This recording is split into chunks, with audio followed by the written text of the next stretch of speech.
All right, we want to solve this inequality, and there's a couple of ways of doing this. One way is to bring everything to one side, so that would be minus, and then minus, greater than or equal to 0.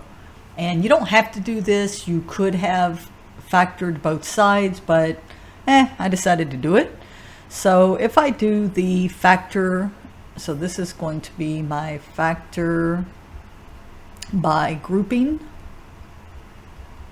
then I get what, x squared, that's going to leave me 3 plus 1, and then minus, looks like all I can factor out this piece is a 2, so x cubed, and that's a negative and a negative, so that would be a plus. So now from here, and this is kind of why I did this, I can see I have left x squared minus 2 and x cubed plus 1 greater than or equal to 0.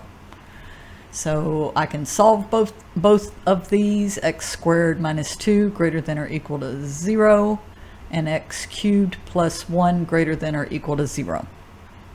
This piece right here, I get x is greater than or equal to plus and minus the square root of 2.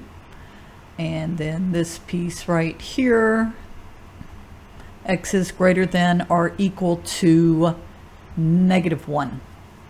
Now you have to be careful because you have to do some test points in here. So what I like to do is I like to draw a number line and figure out what these points are. Well, if you throw this in a calculator, the square root of 2 is like 1.414. So I'm going to have over here a negative 1.414. And then I'm going to have this piece right here, negative 1, and then 1.414. This just simply gives me test points now that I need to check. Now I know because this is greater than or equal to, then I know that's my low value right here. So my low value is definitely going to be the square root of 2, and then I can plug in test points, okay, so in here, but because I know that this goes to negative 1, negative 1. But what you should do is not be lazy like me, and you should plug in test points.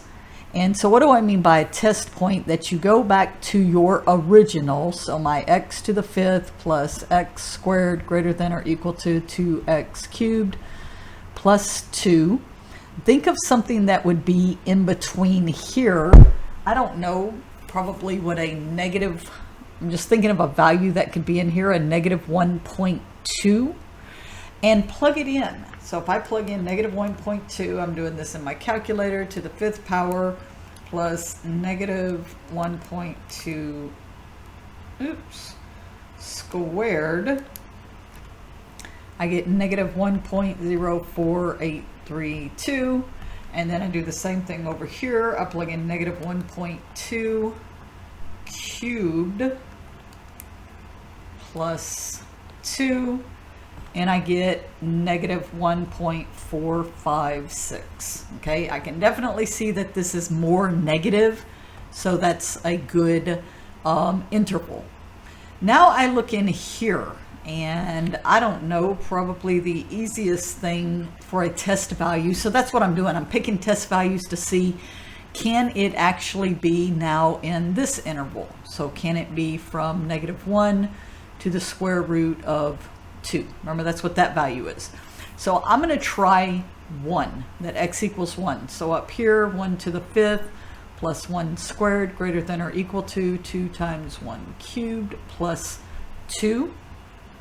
And it looks like to me, so anything 1 power is going to be 1. So that's going to be 2 is greater than or equal to 2 plus 2. That doesn't work, all right? 2 is not greater than or equal to 4. So we know we ignore this interval.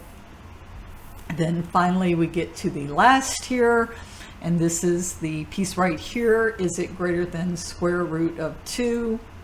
and goes to infinity. And once again, I can try like a test value of, I don't know, let's say 2. So 2 to the 5th plus 2 squared. I put in the wrong value. Plus 2 squared. So I'm picking the value of 2. So I have 2 to the 5th plus 2 squared, and I got 36. And then over here, I'm plugging in 2 cubed plus 2. So I plug in 2 cubed plus 2, and I get 18, and certainly that point works. So this can be a little confusing because you have to pick test points. And therefore, this answer would be the negative square roots of 2 to negative 1. And why am I doing the square brackets? Because this is greater than or equal to.